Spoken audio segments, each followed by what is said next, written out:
Hey guys, it's Sammy, and this is Wrestling Unlimited, as it's Monday, and that means tonight was Monday Night Raw. Now, as far as tonight's Monday Night Raw does go, I thought tonight's Raw was freaking great. I thought it was a really good show. It was super easy to watch, flew by. One of the better Raws we've seen in quite some time, I would say. Had a lot of good stuff on the show, building stuff for future pay-per-views like the Bash at Berlin. We got a amazing segment with the Judgment Day and former Judgment Day members now, or whatever you want to say. What are we saying? Rhea and Damian, former Judgment Day members. We had a great segment with them, actually multiple segments with them. Great match. And that, I'm going to say right now, JD McDonough, holy crap. Because Damian threw him up for that chokeslam, but the way JD spread his legs and like pulled his body up in midair to sell that chokeslam made it look more devastating than it really was. So it's like, God, I saw so many people going, Damian with the best chokeslam ever. You got to give props to JD as well for the way he sold it. And like, yeah, he took it phenomenally. But I'm not just here alone on Twitch. We're also on YouTube again. I've got Luke over here with me. All things are right in the world. Luke, what did you think about Monday Night Raw? What did you actually know? What did you think of SummerSlam before we talk Raw? Well, SummerSlam was awesome, in my opinion. I thought, like, there were, like, a lot of surprises. Like, I saw this one tweet saying that, like, SummerSlam was the night of betrayals. I could see that.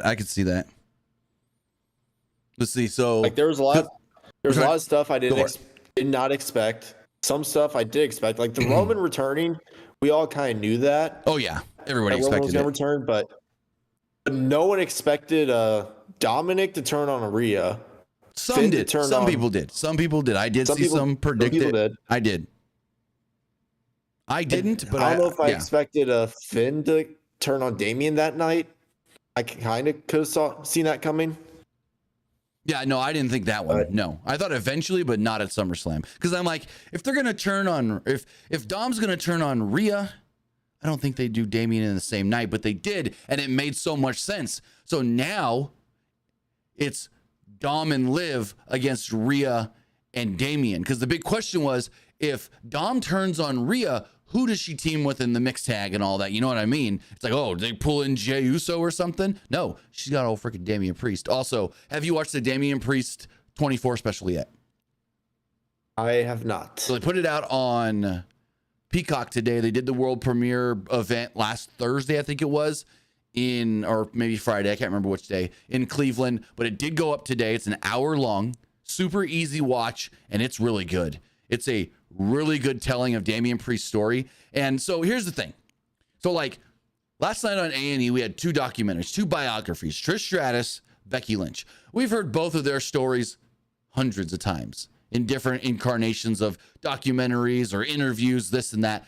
Damian Priest's full story from childhood to now hasn't really been told. And so that's why I thoroughly enjoyed the Damian Priest documentary. But then watching the Trish and the Becky one, half the time I was barely paying attention because it's like, oh, I know this. Oh, I know this. Oh, yeah, this ain't new. You know what I mean? Some of the stuff in the Trish one I didn't know. Like Trish was going to go to school to be a doctor. I didn't know that. But most of the Trish stuff I knew. I feel like a lot of the Trish stuff in the Trish one felt rushed. I will say that. The Becky one was good. But the Damian Priest one, because most people don't know his full backstory.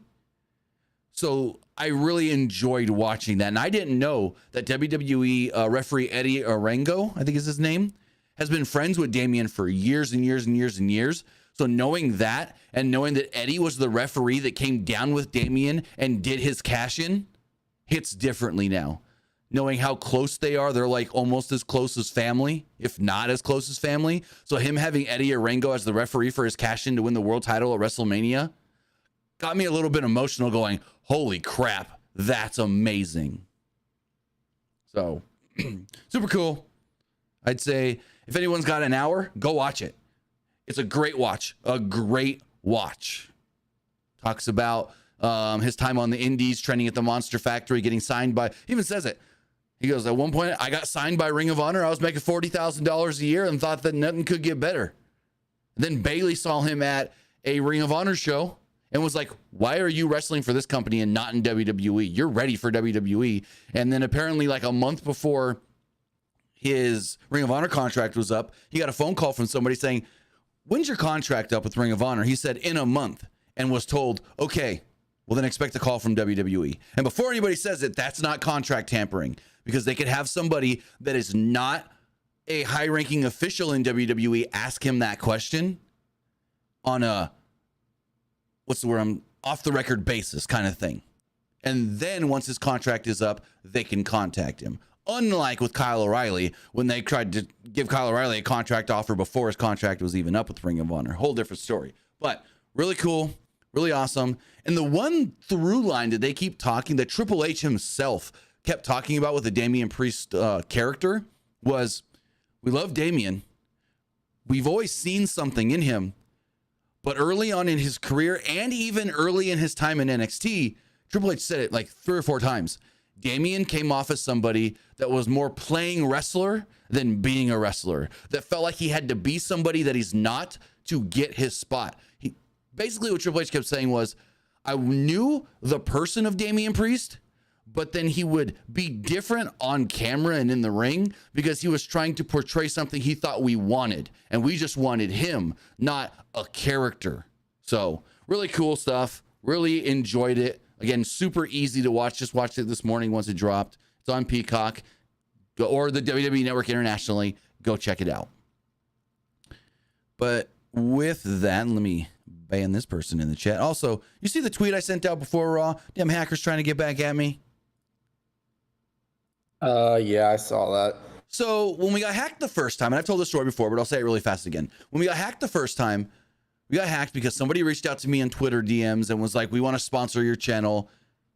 Here's the video we want you to play during podcasts, sign the contract. And then when I opened it, that was the virus. That was the hack that got in. Well, then somebody else messages me again today and was like, we want to work with your channel and blah, blah, blah, blah. I was just like, yep, nope, block, report you as spam. And you may ask, well, did you respond back? How do you know they're not real? Well, A, they say they work for Spotify. So I Googled their name in Spotify, don't come up at all. But then their name on Twitter was Christine something, but Christine CH.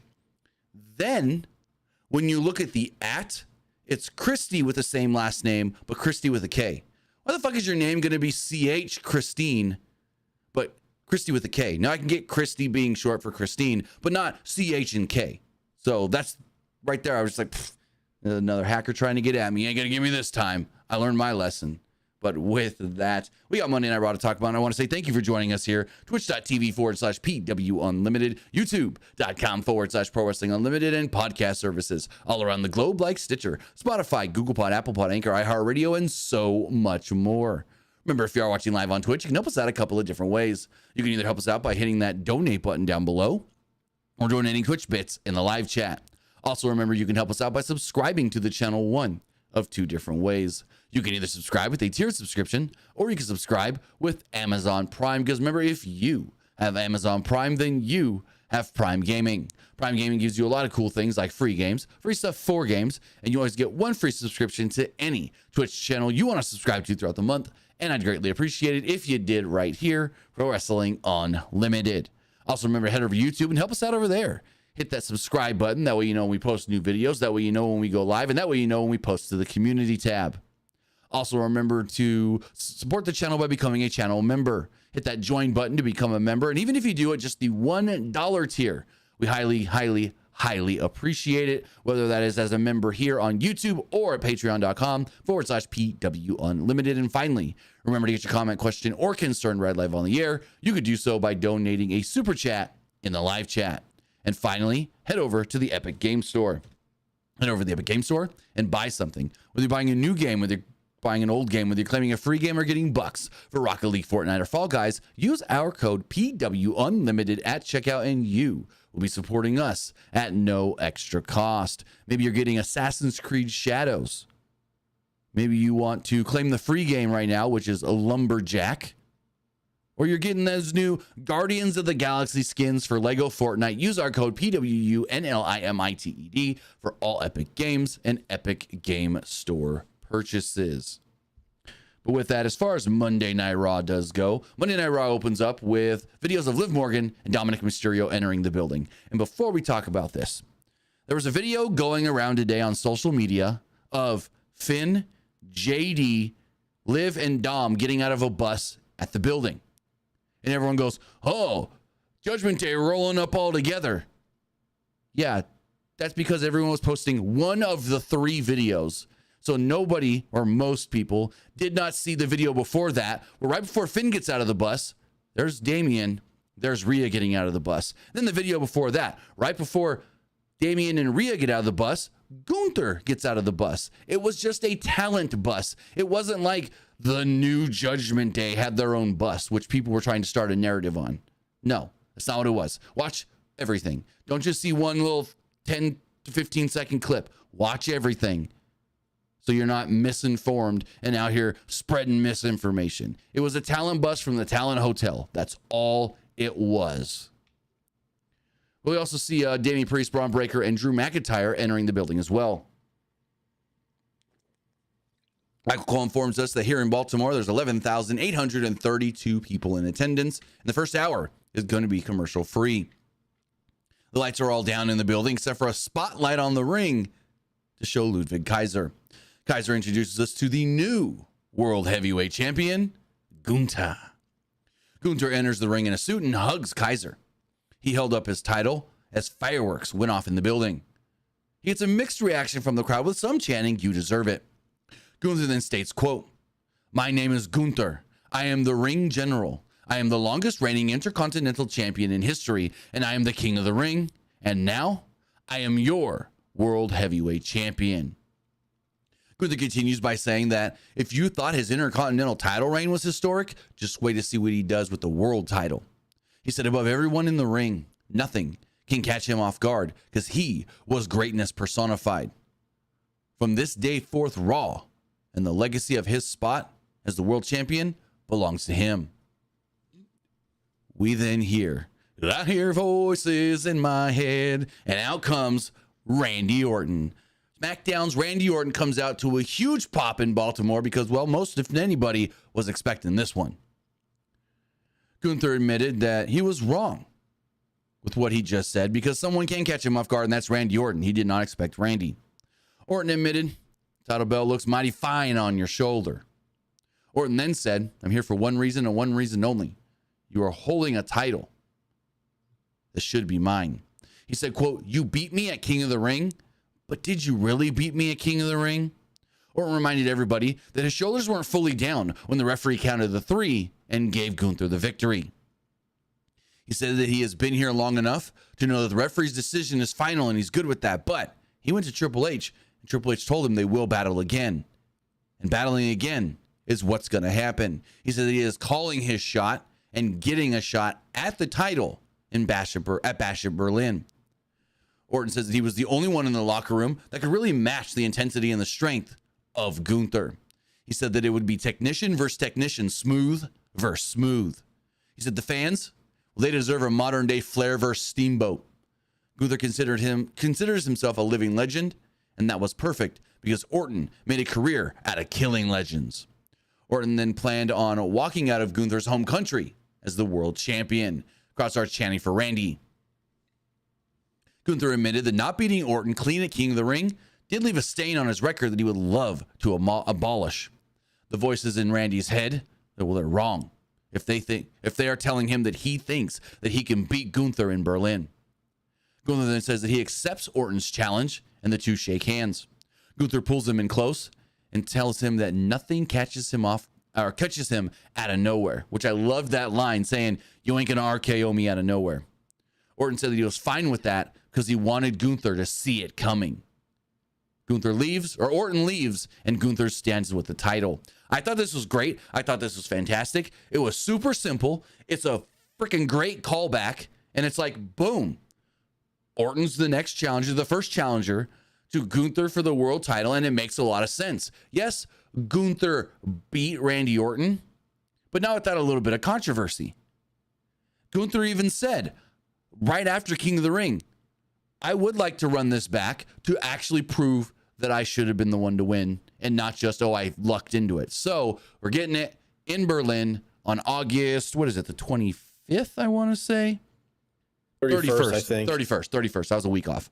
The 31st. And what did you think of this segment with Gunther and Randy Orton setting up the main event for Bash in Berlin? Well, what I think might be the main event. We don't know the SmackDown stuff yet. Could be a Roman thing, and then he's the main event. We don't know.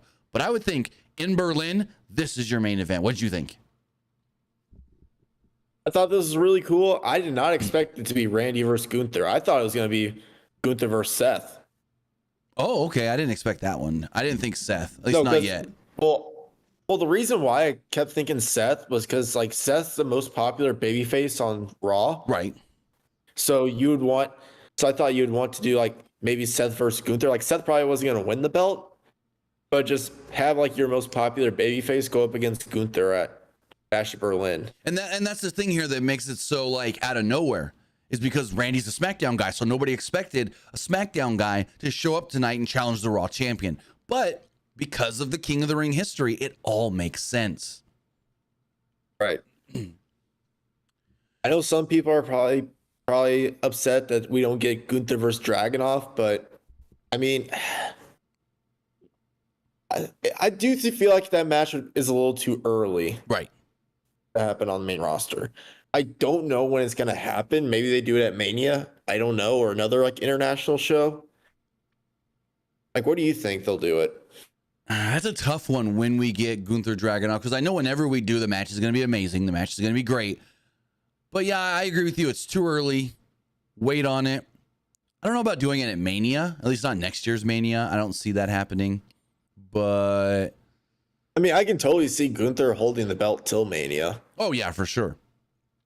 Screw it. It's just bring back Brock and give him the match he was supposed to get this year. Brock and Gunther at Mania next year. I don't know about that, but maybe they do Gunther versus Seth at Mania. That'd be great. I would like that, because that would feel like a big time. Nothing against Ludwig Kaiser, or not Ludwig Kaiser. My mind just went blank. Dragunov. Nothing against Dragunov, but to me, Dragunov versus Gunther for the world title doesn't, at least not yet, and it could in the next 10 months or so. Right now, to me, wouldn't feel like a top tier WrestleMania world title match. And maybe it's just because of the way they've positioned Kaiser so far. And again, he's only been on the main roster for a couple of months, so I could be wrong come Mania. Right. So as we move forward, Ludwig Kaiser stayed in the ring as Gunther left because he had a match coming up. A match with Sheamus. Sheamus did a quick interview backstage with Jackie Redmond. He knew guys like Kaiser and Pete Dunne were just trying to make a name for themselves off of him. And he's totally here to let him bring it, because he ain't going to let it happen. So we had Sheamus versus Kaiser. The match went 11 and a half minutes. And before the match even starts, they're brawling on the outside. They get in the ring, and it seemed to be like the referee forgot to start the match, but they just keep going anyways. And then eventually, like 10, 15 seconds after they've been fighting in the ring, the bell just eventually rings. Kind of weird, but whatever. So Sheamus was in control until Kaiser tried to say he was hurt again, holding the ribs. Kaiser then ran around the ring and tried to do the dropkick into the steel steps. Kaiser made a poor attempt at the 10 beats of the Baldwin, and Sheamus blocked it. Sheamus then no-sold some chops and followed this up with a headbutt, right hand, axe handle, corner clothesline, and a backbreaker, followed by a white noise for a 2. Sheamus applied a cloverleaf, but Kaiser got to the ropes to break the hold. Kaiser tried to fight back, and Sheamus hit the 10 beats of the Baldwin and a flying clothesline to the outside. Pete Dunne then tried to attack with a shillelagh, but Sheamus dodged it and hit him with a knee. Kaiser then caught Sheamus off guard with a running kick and going for the pin, but he kicked out. Sheamus then followed this up with a knee strike of his own and a brogue kick to pick up the victory and pin Ludwig Kaiser. I thought it was a really good match. Great pop for Sheamus's win at the end. I would say right now, amazing crowd tonight in Baltimore.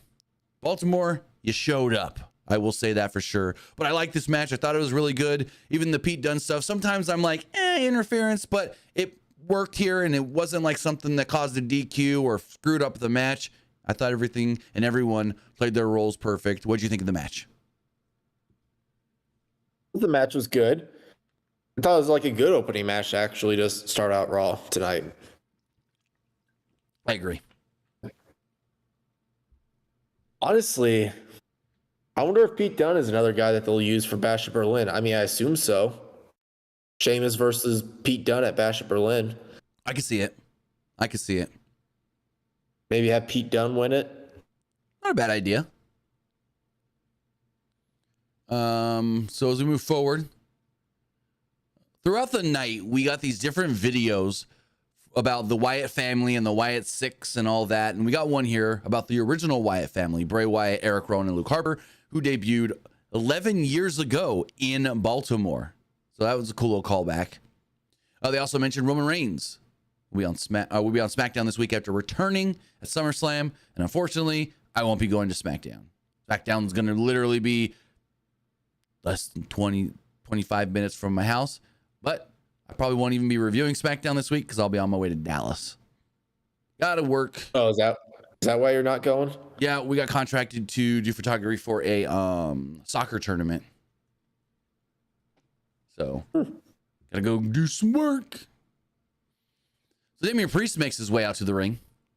Well, that and like there's no good seats left unless I want to sit at the very top. Because I looked today as well. I was like, maybe I go and then I head to Dallas because I gotta be at Dallas like early Saturday morning, so I can like go and then just leave from there. But I'm like, I don't want to sit at the very tip top. Like there's some other seats open, but it's like, it's close to sell. It a good chance it sells out or gets very, very close to it. So Damian Priest marches out to the ring and immediately calls out Finn Balor. Says, "You're gonna catch a beating like a man. Come get it." And the crowd was totally behind Priest. Priest said that Balor wasn't a prince. He was a backstabbing coward. Priest was on his own most of his life until he found the Judgment Day, and they felt like family. However, after seeing the reaction of the fans, he knew that they were his new family. He said that he was pissed off that Balor took the title from him and from them. Priest wouldn't let that stand, and he called out Finn. Finn then appeared on the big screen in a dark room. Balor said the Priest brought this upon himself. Balor didn't betray him. Priest betrayed them. Judgment Day wasn't meant to have a leader, but everything changed when he won that belt. Balor almost became the champion a year ago. After he lost, Priest told him, "Man up." Balor waited a full year, and he did man up, saying, quote, "I screwed you, and I screwed your family." Priest was now just a loser from the streets, so Balor didn't plan on fighting him. Yet JD would fight him instead. Balor would wait until Priest felt comfortable and until he'd almost forgotten about him. Balor would wait until Priest's back was turned, and then he would stab him in it again and again and again. And he wasn't alone here. He shows Liv, Dom, JD, Carlito, they all showed up behind him. Great reaction from the crowd here. Priest then marched out like he was going to go find them. I thought that was really good. And it's set up later in the night, JD McDonough versus Damian Priest. And I do appreciate that JD Priest match wasn't just a full-on squash. Like, JD got some stuff in and whatnot. But what do you think of this segment setting up, what was to come later in the night? I thought the segment was really good. Originally, so I saw the WrestleVotes tweet like an hour before Raw, basically saying that the new Judgment Day will be shown on Raw. Yeah. I originally thought it was going to be just Finn, JD, Dominic, and Liv. And then maybe Carlito was going to be with Damian and Rhea. But no, it's basically everyone except for Damian and Rhea. Because Carlito's Dom's friend. Dom brought him in, so he's loyal to Dom. And plus, think about it. Who's Carlito always hanging out with playing video games? Finn and JD. So, it all makes sense. I also saw another tweet saying the original Judgment Day is no longer in the Judgment Day, if you think about it. No, 100%. Started with Edge, then Damian and Rhea. None of them are Judgment Day anymore. Wait, who was supposed to be the original Judgment Day? Was it just supposed to be them three? Them three, yep. And then I know Edge originally wanted Ciampa as well.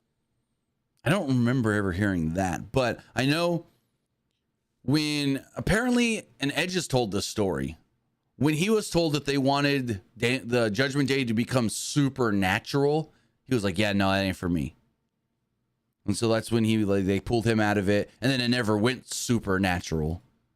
And then they brought Finn in, and they turned on him, and all good. We got the Hell in a Cell match at WrestleMania. Finn got goddamn almost killed in that match.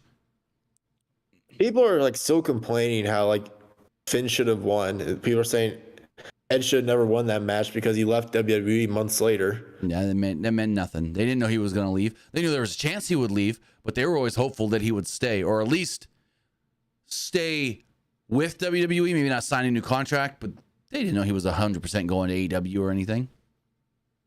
You book for the now in that moment. In that moment, you book for the now and what you're hoping to get to, not a what if, because what if he did stay?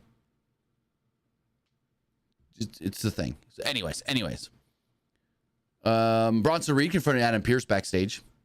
He was annoyed he didn't have a match tonight after beating Sheamus last week. Pearce tried to reason with him, but Reed said that he knew that he'd have to create his own opportunity and path to the top. And boy, did he. What we saw tonight from Bronson Reed is what I thought we were going to see months ago, or maybe even what has it been, almost a year now since Triple H brought him back. I thought he was immediately going to be pushed like this, just destroying a top guy, because we know how much Triple H likes Bronson Reed, especially from like the NXT days and all that. So it's like, this is a long time coming, what we saw tonight. Long time coming. Well, I know at Elimination Chamber, he was supposed to fight Seth for the belt, but then Seth got hurt. True. Seth got hurt, and I think that was just it. Just Seth got hurt, and they couldn't do the match anymore. Right. Which that sucked for Bronson Reed. Hometown or home country and everything.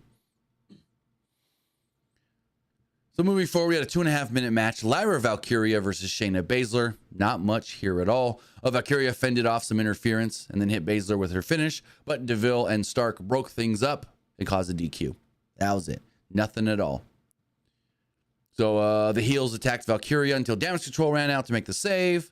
This felt like filler in that first commercial-free first hour. Like, I don't know why we needed this at all. It was not needed.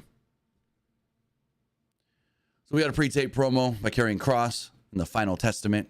Talked about Xavier Woods and Kofi Kingston. He claimed that tonight we'd witness the death of the New Day. Actually, we got the main roster birth of Odyssey Jones.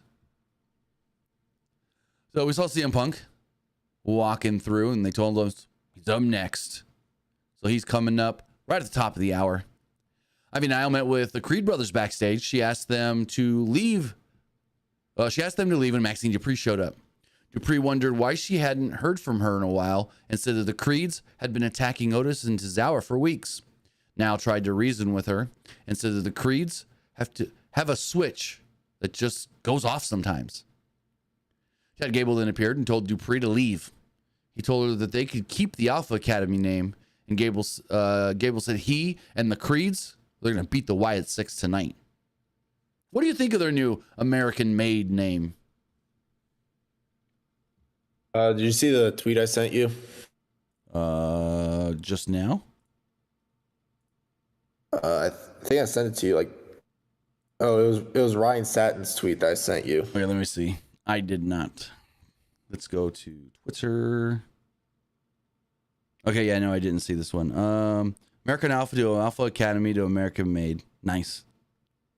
It's basically like it's either American or Alpha, like in his next two teams that he was in. Right.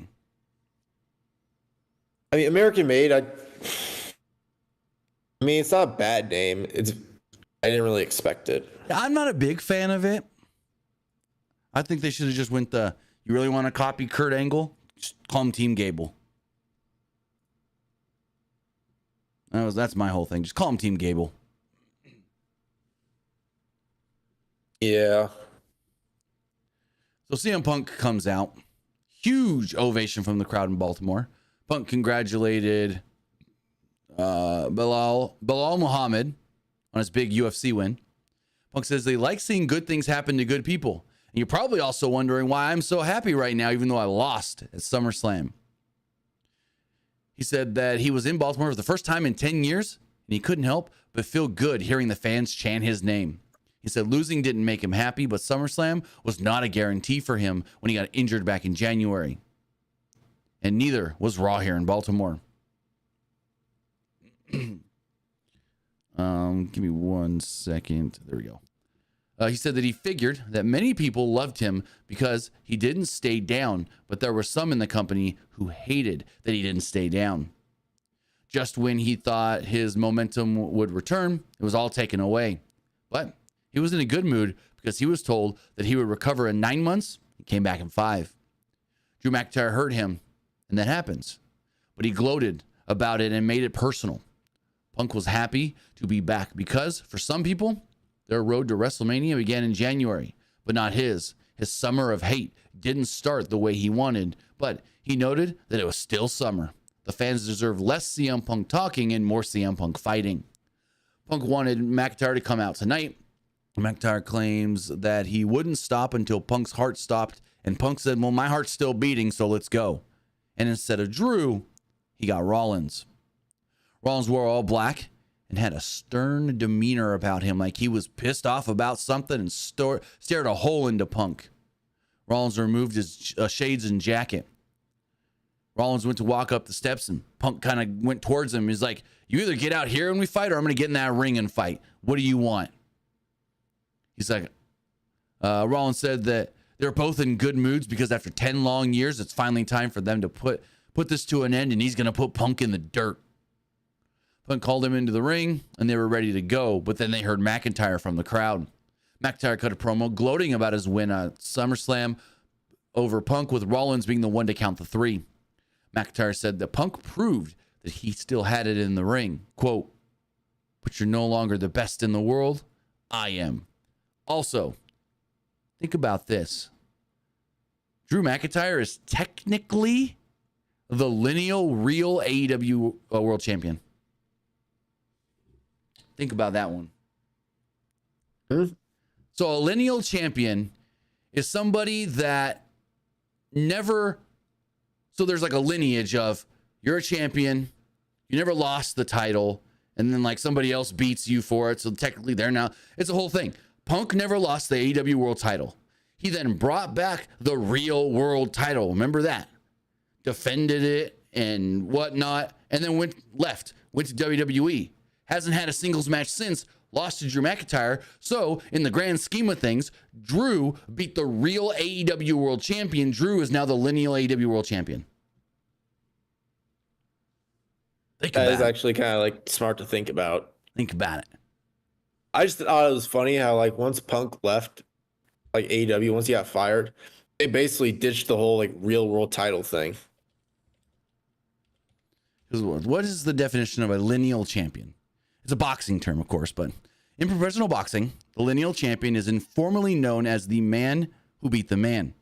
Muhammad Ali is only a 3-time lineal world champion. So basically, it's like when you beat somebody that was the champion and never lost the belt, technically, you can claim you are now the best because you beat who was declared the best at one point and never was beaten for that spot. Punk was never beaten for the world title. So Punk was never dethroned at the top. Drew beats him. Drew was now better than him. Drew, lineal AEW World Champion. That's funny to think about. Right. McIntyre then showed, I still got the bracelet with your stupid looking dog's name and your lovely wife's. You see, the girl that made this bracelet was getting hit up by like brands over the weekend. They wanted to send her stuff because they were like, thank you for making the bracelet that sparked the story of SummerSlam. Really? Yeah. I guess she like first reached out and was like, hey, Slim Jim, what does the maker of the bracelet get? And so like Slim Jim's like, give us your DM us and we're going to send you stuff. And then like a couple other companies reached out in the same Twitter thread and was like, hey, we want to send you, give us your, yeah.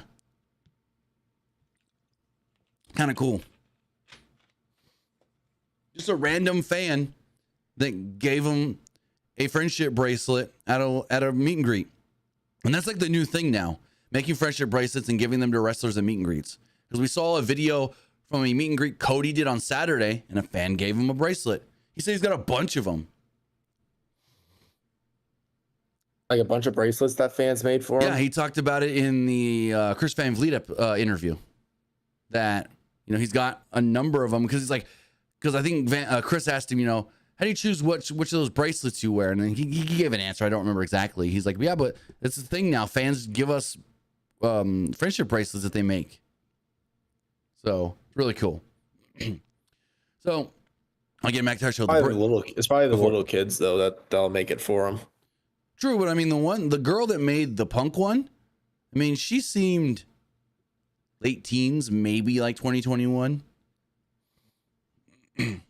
Sure. Where was I? Punk was pissed off about the bracelet. Freaking Punk literally said, "Screw you, Seth." Jumped out of the ring, vaulted over the barricade like it was nothing. Like I haven't seen Punk jump like that in a long time. Ran at Drew. Drew ran away. They disappear. Then all of a sudden, Rollins is left in the ring and attacked by big Bronson Reed.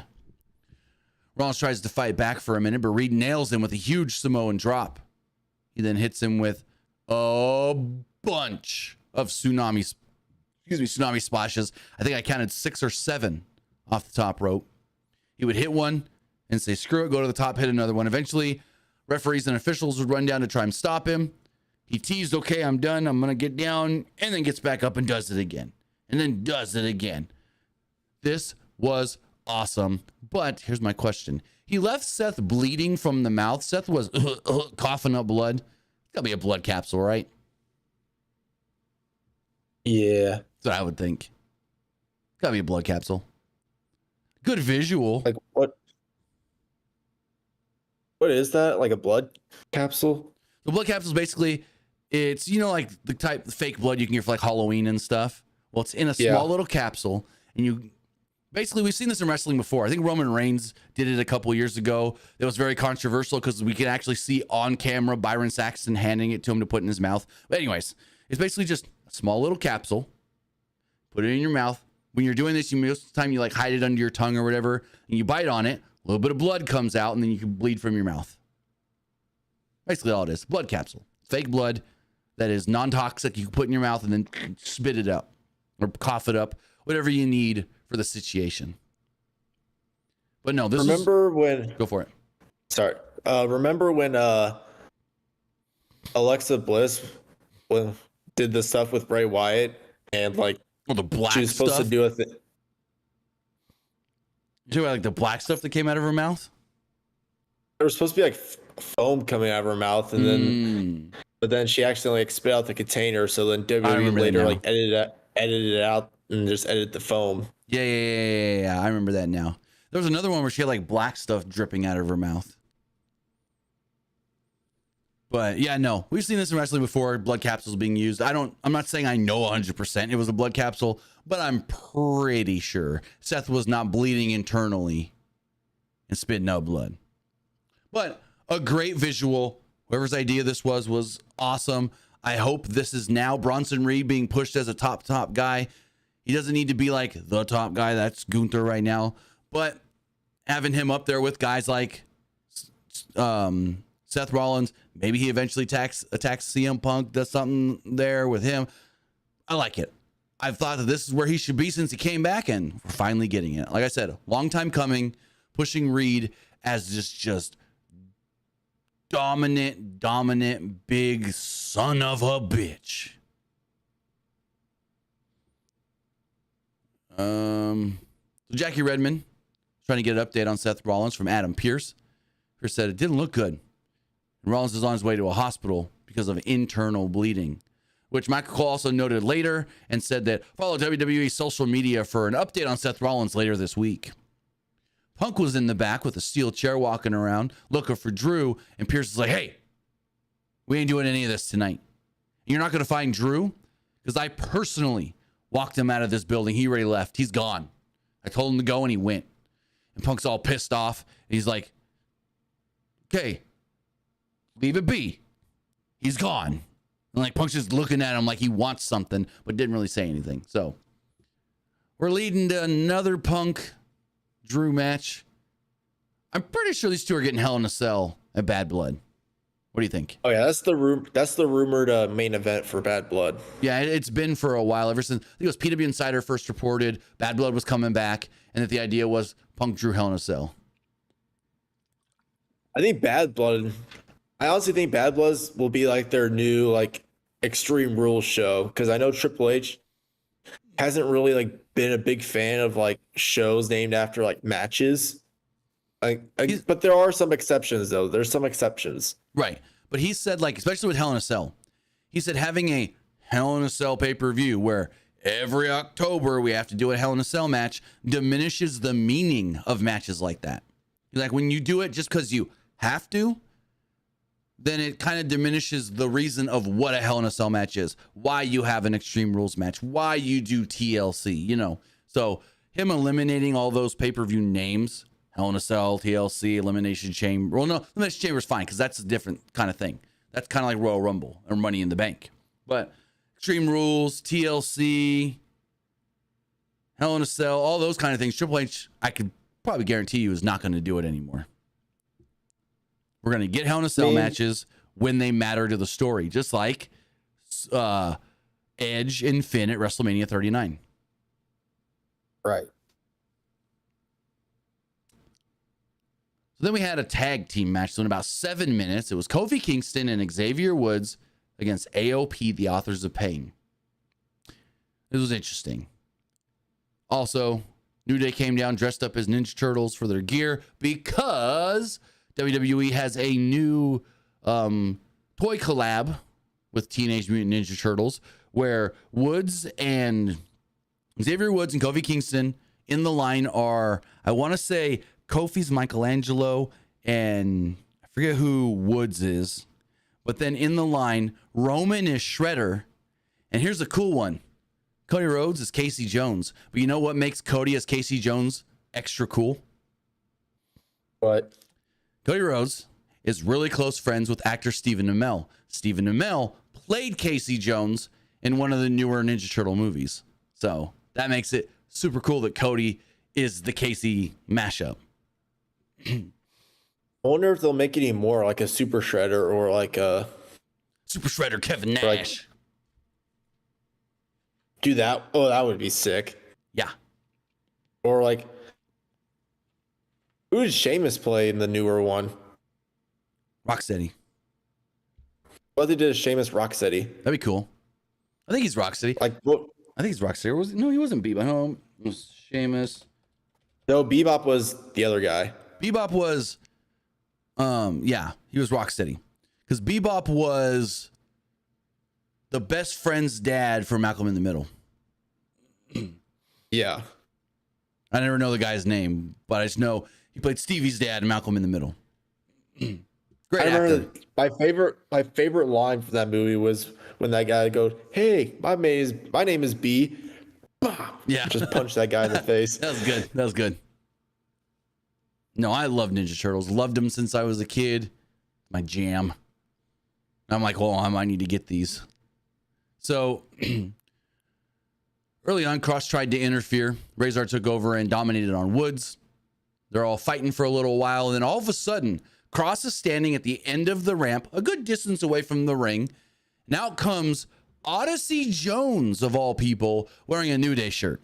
Now, this was spoiled about an hour before Raw by WrestleVotes, where he's like, we're going to get, he said something about we're going to get the new Judgment Day and Odyssey Jones. You heard me right, Odyssey Jones.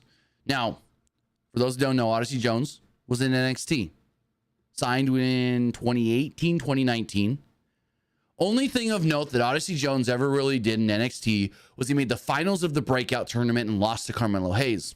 Now, granted, a lot of his run in NXT was hindered by injury. Last year, he did a couple matches for main event and a couple dark matches at SmackDown as like his look. Do we bring this guy to the main roster? And eventually he did get drafted in the 2023 WWE draft to Raw, but never worked Raw to the point where he gets drafted to Raw and he's doing a couple SmackDown Dark matches and then a few live event matches. But since being brought to the main roster in March of last year, he's only worked maybe 12 matches total.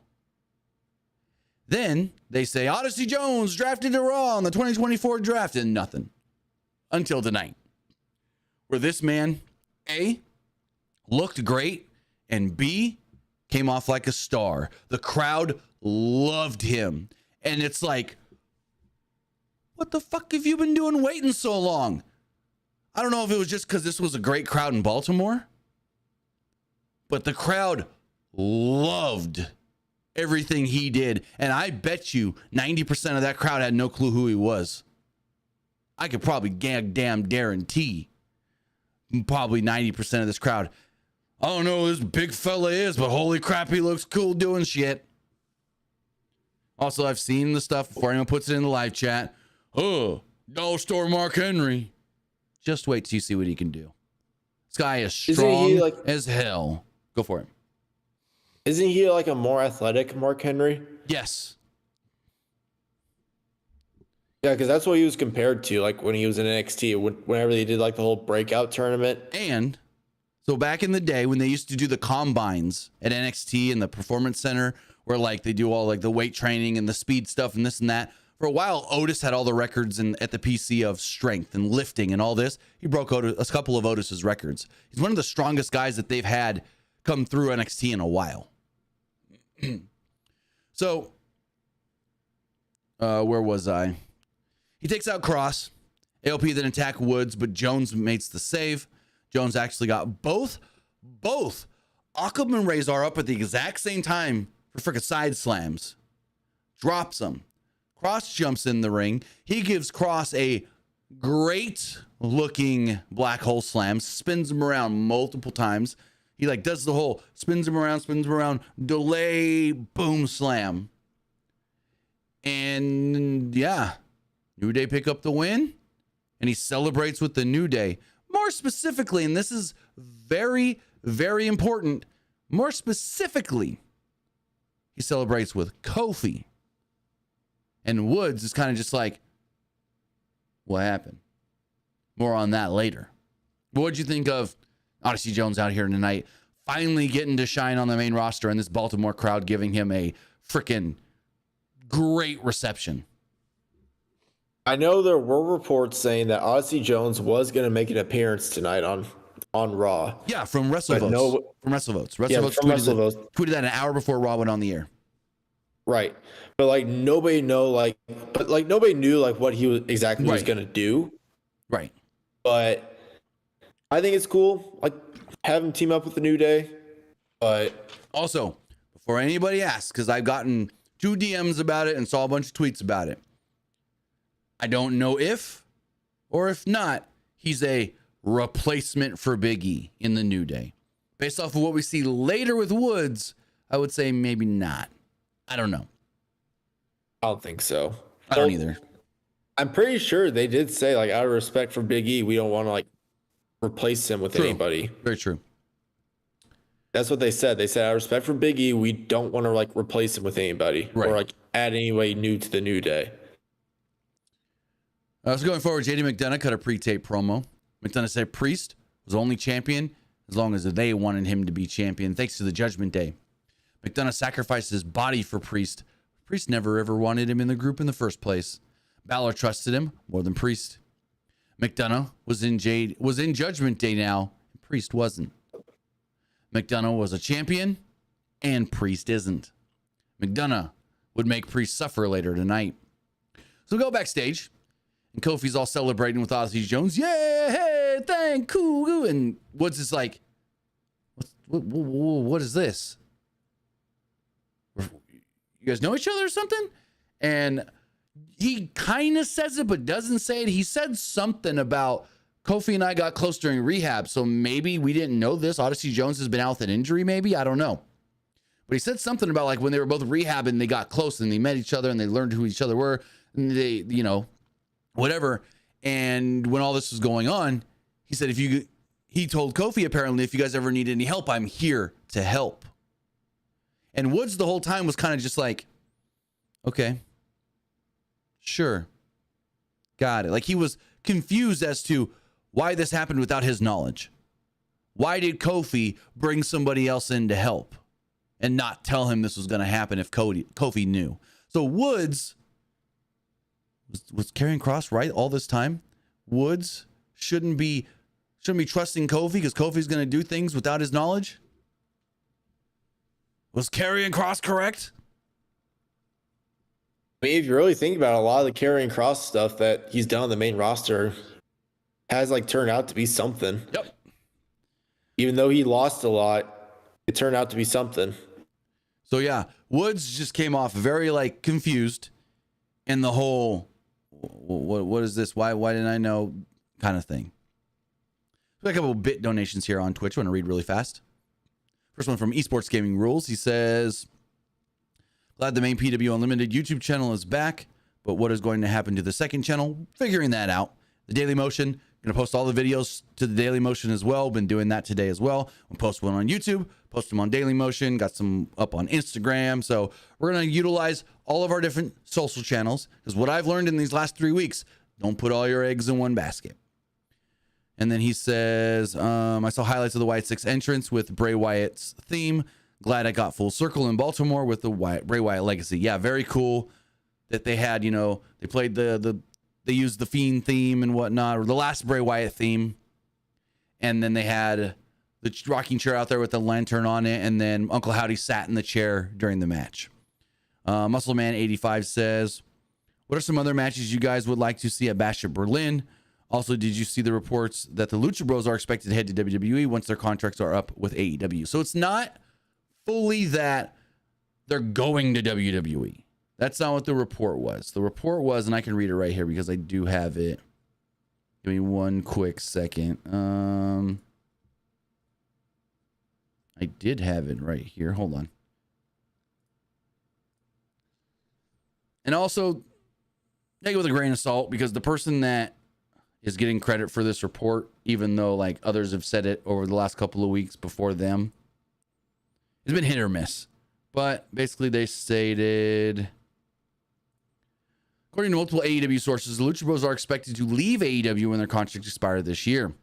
Some sources speculate, that's the big word there, speculate, that they could be heading to WWE. Some claim it was a formality. Now there's the thing you gotta look at there. Some speculate. It's not that, oh, they know they want to go to WWE. It's WWE's interested. Maybe they're going there. That's what it is. So it's not a definitive, oh, these guys are leaving AEW for WWE report. And then, you see this reports AJ Styles could be returning to SmackDown this week. Also, what's going on with Shinsuke. Shinsuke's just working like all the live events. And yes, I did see that AJ's supposed to be working SmackDown this week. Don't know what he's going to do, but that was put out today by Fightful. As far as his first question, what matches would you like to see at Bash in Berlin? I know earlier you said you will want Sheamus and Pete Dunne. Anything else? I was also kind of thinking maybe if Jacob Fatu is cleared and nothing happens with like potential injury, I'd love to see Jacob Fatu versus Roman at Bash in Berlin. Boy, howdy. I think you saved that match. Unless you save it. Or what they did, what they had Hikuleo debut this Friday in the attacking Roman. They did like Hala Tonga versus Roman. I don't know about that. Or they could do. If you're gonna do, I feel like if it's gonna be Roman's first match back, it's got to be against Solo. It's got to be. I don't want to save that. I mean, I want to save that though. But then also, we're probably getting Seth and Bronson Reed based off of tonight. Yeah, I'll probably get Seth and Bronson Reed. Maybe we get CM Punk versus Drew again. They have CM Punk win. Maybe. And then that leads to the third match. I would do it. The third match, Hell in a Cell. Yeah, have CM Punk win this one at Bash of Berlin. I can see it. Then maybe Drew Punk beats Punk at Bad Blood. Maybe Punk says something along the lines of, I was rusty at SummerSlam. I learned what my limitations are, and now I know what to do. Something like that you can do. Then Go for it. I would also love to see Braun Breaker versus Dragunov at Bash of Berlin. You got to have a Dragunov fight. It's possible because it's not going to be the Sammy match. We're getting the Sammy rematch next week on Raw on a 2 out of 3 falls. That should be awesome. Awesome. Then, I'm also trying to think as well. What if we had Probably Logan Paul and LA Knight. You see Logan Paul suit LA Knight? Yeah. I know this is probably too many matches we're predicting, but what if we also got Bianca, Jade, and somebody else, maybe like a Naomi. It'd be Naomi against Blair and Alba and Isla. I feel like you don't do that match. That would be the SmackDown match. Because I feel like you're not going to do that match on the pay-per-view. If you're going to do that match, then you take Isla or you take Naomi and Blair out and you do this tag titles. I just feel like you don't do this the random. It's not random because it's kind of built to now. I feel like that's like the SmackDown the night before match. Moving forward, we had a tag team match, Raw versus SmackDown. Austin Theory and Grayson Waller, A-Town down against the Awesome Truth. Match was okay, went 7.5 minutes. They had the match you would expect, nothing special or anything. Miz was in control, but then Truth tagged himself in, which is very weird. Truth gave Waller an AA, but accidentally knocked Miz out of the ring in the process. Waller then wasn't the legal man, so Theory hit Truth with his finisher and pinned him. And then Miz was mad at Truth afterwards, but still hugged him. We're going to get Miz turning on Truth. I don't think Truth turns on Miz. We're going to get Miz turning on Truth. I can see it. Because Wouldn't be a bad match. you got to eventually... I mean, you eventually got to break up Awesome Truth. Yeah. And if you're going to have somebody turn on somebody, it's got to be the Miz, because Miz is a much better heel Oh, 100%. than babyface. Yes, 100%. I mean, Truth was like a pretty good heel whenever they did Awesome Truth, like originally. When do we get a random Miz Bo Dallas backstage kind of like confrontation thing where it's like, you were my Miztourage at one point? Do we think we ever get something like that or no? It would be cool, actually. Like, you were my Miztourage, Like, hey, and then like Dexter Lumis attacks him from behind or something.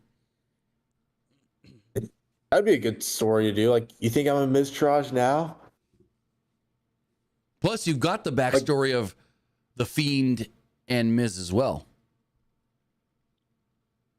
I don't think the Fiend ever fought the Miz. I think it was just regular, like, Firefly Funhouse Bray Wyatt. Wasn't the Fiend the one that broke into Miz's house? Yeah, but he never, like, fought the actual Fiend, though. But I'm saying, like, there's Fiend, Bray, whatever you want to call it. He interacted with both of them. Priest cut a pre-tape promo in response to JD McDonough. Priest said that Balor was the only one who wanted McDonough in Judgment Day. McDonough had a small brain for someone with such a big head. McDonough didn't realize that he was being sent by Balor to catch the first bullet. Priest warned that he'd still have plenty left in the chamber for Finn. Priest planned on sending McDonough straight to hell. Good little promo here. Kathy Kelly then interviewed Braun Breaker. Kelly asked if he was prepared for the onslaught of superstars that will be coming after him in the Intercontinental Championship. Braun noticed how many wrestlers like to talk and how long they've held titles. How many days, how many years, whatever. It's been under 3 years since he debuted in WWE television, including NXT. And it took him less than 3 years to win the Intercontinental Championship. As far as he was concerned, he was the hunter and everyone else was being hunted. Quote, I'm coming for everyone. So he feels sorry for whoever is standing across the ring from him. He then said, you see this belt? You see this side plate, this name plate? It's my name. It says Braun Breaker, and no one is going to take this off of this title. So he's basically saying, I'm keeping my name on this belt. Good little promo from him. I feel like he's getting better at promos, because when he first started in NXT, he was just an okay promo at best. And like every week on the main roster, especially now, I feel like he's getting better on the mic. And it may be not that he's getting better, he's getting more confident, it feels like. Yeah, I agree. Because I've heard stories that like he's a shy person, he's not the greatest in interviews, like at media events and stuff like that, but that he's working on it is what I've been told. Something that he knows he needs to work on and something that he is working on. So that's good to hear and see. So moving forward, we had JD McDonough versus Damian Priest in a 10.5-minute match that did lead to a disqualification. And Carlito was at ringside as well. Carlito played into this match, early on at least. So they gave McDonough a lot in this match, which I appreciated, that it wasn't just a big-ass squash. Priest was too preoccupied at one point with Carlito, so McDonough shoved him into the ring post and hit a suicide dive. McDonough hit a moonsault following a break for a 2, and the crowd started chanting JD sucks. Priest hit a flatliner and no-sold McDonough slap. Priest hit an elbow strike and a falcon arrow. McDonough rolled outside, so Priest shoved him over the announce desk before rolling him back into the ring. Priest hit a clothesline before kicking Carlito off the apron. Priest then set up with the choke slam, but Balor attacked him from behind for the disqualification. And then this led to just a bunch of stuff. So Priest sat up while Balor was trying to attack him. And then out comes Dom and Liv Morgan. So Dom, Carlito, and JD were all trying to attack at one time, and he fought them all off. Priest then set it for a razor's edge when Morgan yanked Balor down and he escaped. Priest then got in Morgan's face, but Dom chop blocked him. They attacked Priest until Rhea Ripley's music hit. This place erupted. You would have thought someone like The Rock had just shown up. This place was so loud for Rhea. Dom and Morgan tried to run away. Dom ran away. Morgan tried to jump over the barricade into the timekeeper's area, and Mommy grabbed her. She then, with all of her might, threw Liv face first, not once, but twice into the ring post, and that looked like it hurt, because she, poof, poof, and it was loud.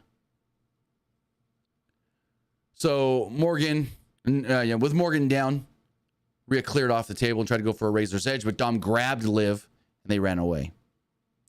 But they forgot JD. Everybody else left, except for JD in the middle of the ring with Rhea and Damian. Ripley headbutted him, and Priest gave him an amazing looking South of Heaven chokeslam, where I said it earlier. This looked as amazing as it did, not just because Damian got him up high, but because of the way JD sold it. JD at the peak of the pull-up spread his legs out, and it just made it look more impactful. So kudos on everybody here. This was great. Priest and Rhea hugged big afterwards, and the crowd loved all of this. Also, kudos to JD for coming in when he did and nobody caring about him. And now fans really caring about JD McDonough. Like, they love to hate him. They love to hate him. And that's not like we hate him because we don't like him. It's, no, we respect what he does. We respect his, contributions and everything. And he's a heel that we love to hate. So kudos on that, because like I said, when JD got called up and he was thrown in the Judgment Day stuff, there was so much of, he's only there because of Finn. He's only in his spot because of Finn. Now it's, no, he's proven himself. And I love to see it. What do you think of all this? I thought this was very beneficial. Like this whole thing right here. I think it's now cool that is now Damian and Rhea just the original members against the new guys, or it's just them two against 4 other people. So it's right now 4 or 5. It's them versus the new Judgment Day. They did call them the Terror Twins. I don't know if that's going to be an official name or just a joke thing. They call them the Terror Twins though. I wonder if anyone else will team up with Damian and Rhea to help them out, or it'll just be them. Probably not, because no one else would make sense. And I don't want them to just start adding random people just for the hell of it. I mean, I could see maybe the LWO just helping them out just as a one-time thing. No, they've had too much against the LWO. Why would the LWO want to help them now? Maybe it'd be hey. I wouldn't want that. I get it. Zelina hates Liv, Dom and Ray, and this and that. then I think it's just getting too convoluted and too muddy. I think it's just too much. I get that. So, Sonya Deville, Shayna Baszler, and Zoe Stark attacked Dakota Kai, Io Sky, and Kairi Sane backstage. They targeted Dakota Kai's knee and basically took her out. Deville, Baszler, and Stark then went to the ring, and Sonya was basically like, we took out Dakota. She can't fight, so I guess I don't have to wrestle. And they said she was under the weather. So is she sick? She couldn't have the match, so that's why they had to take her out and replace her with Io? Like literally, Sonya says she's under the weather and can't do the match. What? Okay. But then out came Io and Kairi, and Io took the match. They went 9 minutes. Very weird kind of setup. Like I kind of get it, but I don't get it because it's like, what? So Dakota was sick, and that's why they pulled her. They did the fake injury spot back. I don't know. Whatever. We got a okay match between Io Sky and Sonya Deville. Io Sky's great. Sonya Deville, good. Together, good match. Not a great match or anything, but it's okay. We went to a break early on, and afterwards, Deville paid tribute to SummerSlam by running shoulder first into the post because did you realize 5 out of the 7 matches, and it was the first 5 of the 7 matches, all did the same, throw somebody into the post and sell the shoulder spot? Actually didn't notice that, no. Yeah. And the only one that made sense for was the first one because Rhea was coming back from a shoulder injury. But then they did it in like almost every other match except for the final 2. Someone's going to injure their shoulder because they're thrown into the post. That's when the producers aren't talking to each other about matches and stuff. That's what the producers are for. Anyways. Sky kicked her leg out and hit a missile dropkick for a 2. Small portion of the crowd, not big, but enough to hear it, was chanting, "This is boring." I don't know if you caught that, but I heard it. I didn't see that. No, yeah. I did not. I heard a small section of this crowd chanting, "This is boring. This is boring." So Deville responded with a knee strike for a 2. Sky hit a double knee strike in the corner, but Starks put Deville's foot on the bottom ropes. This led to Sky wiping out Baszler and... Wait, I wrote this weird. This led to Sky wiping out Baszler and Stark with a moonsault on the outside, while Sane nailed Stark with a insane elbow as well. Sky then followed this up with the moonsault and picked up the pinfall victory. So Io Sky defeats Sonya Deville. Not a bad match, but it was just there. At least there's a story to this all. Unlike the Lyra one earlier that's just whatever. Any thoughts on this match? It's not bad. I like how they're like really like building up like Sonya here to actually like make her seem like an actual like top woman on the women's roster. Right, and then I know next week, let me just double check before I say it wrong. Yeah, Io and Kairi will be facing Shayna and Zoe, and the winners get a women's tag team title shot.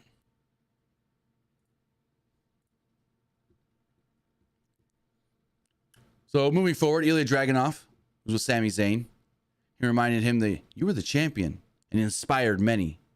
Zayn thanked him and said that he would be a great champion too one day. Dragunov then left, and in came Jey Uso. Yeet.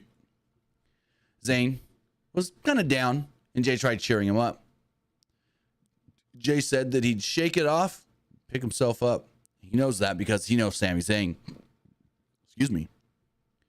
Zayn said that this one in particular is a hard pill to swallow. Jey said, don't worry about it. Go get your rematch and get your title back. And that's what Sammy told us. Oh, you think I haven't thought about that? All right, talk to Adam Priest, and next week I'm getting my rematch. Jey was like, good. Because then you and me, we got some business to handle with the Judgment Day. I want to make sure you become a double champion. And they're kind of like, what? He's like, we're going to win them tag titles. So Jey wants to team with Sammy to face the Judgment Day for the tag titles. 2 shook hands, and they did the my dog. So very cool. I don't know when we're going to get that, but they kind of teased Sammy and Jey going for the tag titles. What do you think about that? Would you be interested in those 2 challenging for the tag titles, I guess? I mean, it wouldn't be bad, but the tag division right now on Raw has been a little lackluster, in my opinion. I would feel so to me, it's kind of weird because I'm just like, I really want to see Jey with another random ass partner though. You know what I mean? I mean, there's kind of history, but at the same time, Right. it's like, well, the Cody one, I don't know if that was like necessarily random. At least it was just to help Cody. Yeah, I felt like it was kind of random. But I don't know. So we got the announcement for next I week. feel like Go for it. Sorry to cut you off. Oh, you're good. I just feel like right now they're just really struggling to like think of something for Jey right now. Oh yeah. Well, that's like, so you saw this over. Rikishi was like saying on his podcast that he didn't like the way Jey was being booked. Apparently Jey was like, I talked to my dad and told him just wait it out and see where we go. So something's gonna happen. He hopes. Maybe he knows, maybe he doesn't. Maybe he's just hopeful. I don't know. I think he probably just told his dad like, hey, just be patient right now. Hey, quit talking your smack and don't get me in trouble. I don't know if it would really necessarily get him in trouble though. No, but it would be a Jey funny. didn't tell him to say that. Right, but it's, I don't know. Funny way to look at it. Next week, Raw will be in Austin, Texas. We're going to get Braun Breaker defending the Intercontinental Championship against Sami Zayn in a 2 out of 3 falls match. So that match better go at least like 20 minutes. And then, like we stated before, number 1 contenders match for the women's tag titles, Sky and Sane against Baszler and Stark. So then we had our main event, the Wyatt Six against Chad Gable and the Creed brothers, the brand new American made. Gable cut a quick promo as they headed down to the ring. He said the Creed brothers wore matching blue and black gear, or he and the Creed brothers wore matching blue and black gear, and they had new music. And he says, we are American made. The crowd then chanted, you suck, to the music. I couldn't really hear the music that well, so I can't say if I liked it or didn't like it. Did you get a good hear for it?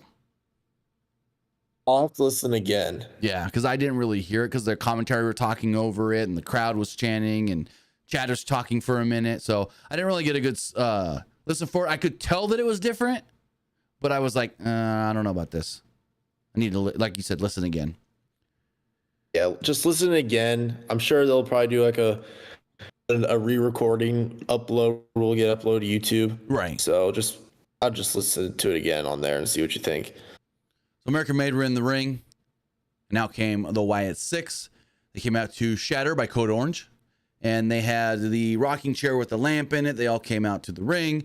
And Michael Cole basically told us, you know, we've got Bo Dallas's Uncle Howdy. Dexter Loomis thinks he's Mercy the Buzzard. Eric Rowan thinks he's what one is Eric Rowan again? He's the freaking what's his name? What's his character name? Because Joe Gacy's Huskus the Pig. He said Nikki Cross is Abby the Witch. Why can't I think of Eric Rowan's all of a sudden? The Rabbit. Ramblin' Rabbit. Yeah, Ramblin' Rabbit. Ramblin' Rabbit. What was the meaning behind like the Ramblin' Rabbit? I don't remember. I know Huskus the Pig was Husky Harris. Husky Harris, yeah. Mercy the Buzzer was the Follow the Buzzards. tribute to the original. Yeah. Like the man that inspired like the Bray Wyatt gimmick. Oh yeah, Waylon Mercy. Waylon Mercy. Yeah. And Abby the Witch was Sister Abigail. Hmm? I can't remember what the rabbit was the meaning of. I don't remember either. If anybody knows, let us know in the live chat. So the match starts off and they're just all brawling. This led to Gable and the Creeds being sent from the ring. The crowd chanted, "This is awesome," before anything really much happened, and the fog and everything was starting to settle from the entrance. Rowan, Gacy, Loomis wrestled without their masks on. Uncle Howdy Bo Dallas watched from the aisle in the rocking chair. Abby the Witch, Nikki Cross, also sat at his feet. So Wyatt Six were in full control early on. It was Chad Gable and Dexter Loomis early. And Michael Cole goes, if you've ever followed any of Dexter Loomis's career, you'd know that he was an odd loner. And I said, whoa, back it up, Michael Cole. He was not a loner. He had a full family in NXT and even got married. I wouldn't call that a loner. Yeah, it's definitely not a loner.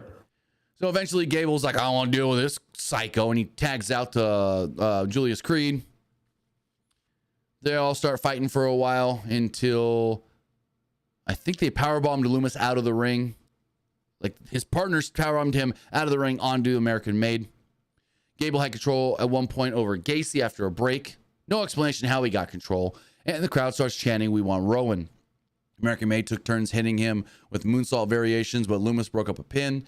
Gacy then came back with a double clothesline, and Rowan finally made the hot tag. Crowd went wild, and Rowan ran wild and dunked Gable onto the barricade. Rowan paid tribute to Mr. Brody Lee with a slingshot senton. Rowan then followed this up with the power slam, but the Crees broke up the pin. Loomis wiped them out with a dive. Gable gave Rowan a German suplex and got a 2 off of it. Gacy and Loomis then each hit Julius and Brutus with Uranagis onto the announce table. This then left Gable all alone.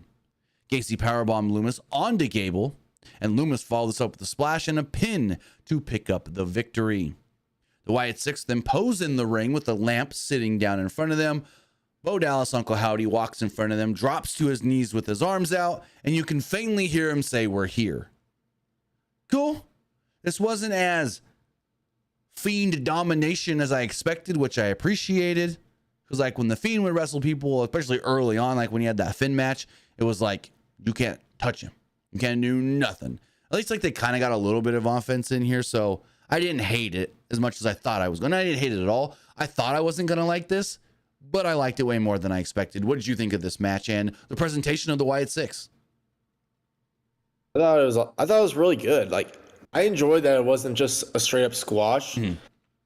It's really going to be interesting how they use the Wyatt Six like going forward now, because I know when the Fiend was wrestling, anyone who wrestled the Fiend, it always hurt them. Right.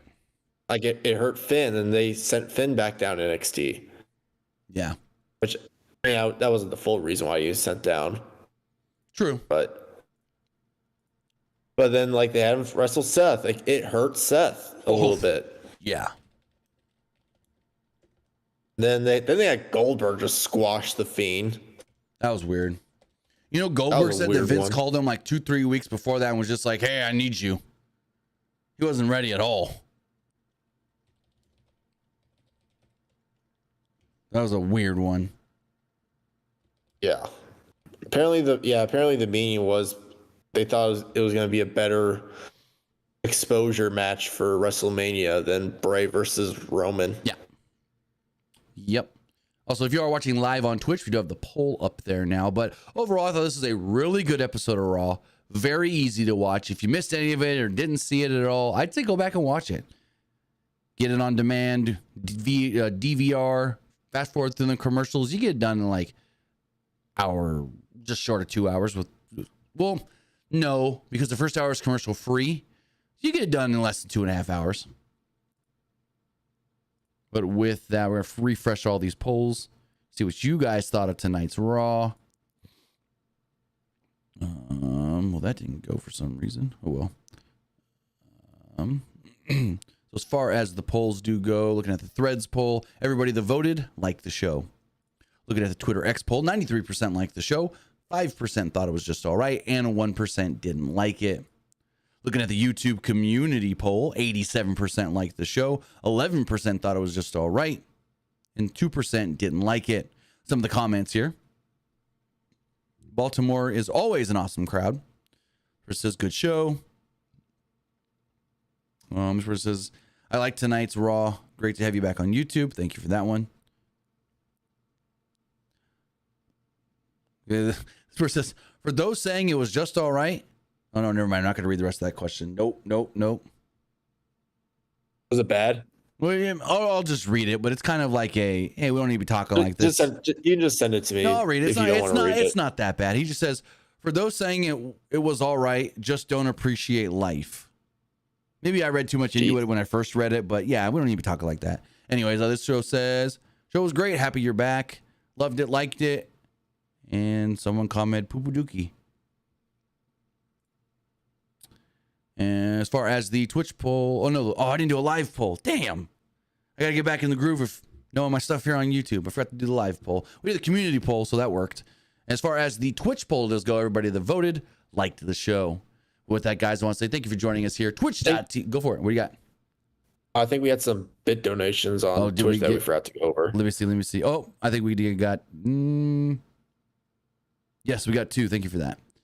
Muscleman85 says, should WWE take a break from signing people? Also, which pay-per-view do you think will be next after Bad Blood? Is it Survivor Series? Yes, I believe. No, it's going to be Bad Blood. Should be Crown Jewel and then Survivor Series. Is Bobby Lashley officially gone from WWE? When do you think they'll have Jey go to SmackDown to help Roman? I don't know about the second part. Bobby, not gone yet. I don't think his contract's up till October, maybe? September, October. It's not up yet. Bobby Lashley's contract is not up yet, but it's up soon. I think MVP is done, though. MVP said he's got a little more time. So he showed up at Bloodsport and said, my contract's up in a couple of weeks. I'm not staying with them, and I want to fight you in Bloodsport, to Josh Barnett. So MVP's contract's up soon. I think it might be September 1st. Yeah. And as far as the first question is, should WWE take a break from signing people? No. I mean, I wouldn't go that far. But like, I know they have been like signing a lot of people lately, which is a good thing. But I wouldn't go that far. Take a break. Because I saw somebody with a comment, I don't remember who it was now, that said, does WWE have a signing limit or like a roster cap or whatever? No. They can have as many people or as little people as they want on their roster. There's no rules and regulations. But with that, I want to say thank you for joining us here. Twitch.tv/PW Unlimited, YouTube.com/Pro Wrestling Unlimited, and podcast services all around the globe like Stitcher, Spotify, Google Pod, Apple Pod, Anchor, iHeartRadio, and so much more. But Luke, tell them where they can find you. You can find me over at Twitter X at Petkin_21. And you can also find me over at Twitch at Young Grasshopper Luke. With that, guys, have a great rest of your Monday. Have a great rest of your week. And we'll see you back here on Wednesday for AEW Dynamite. Have a good one, guys.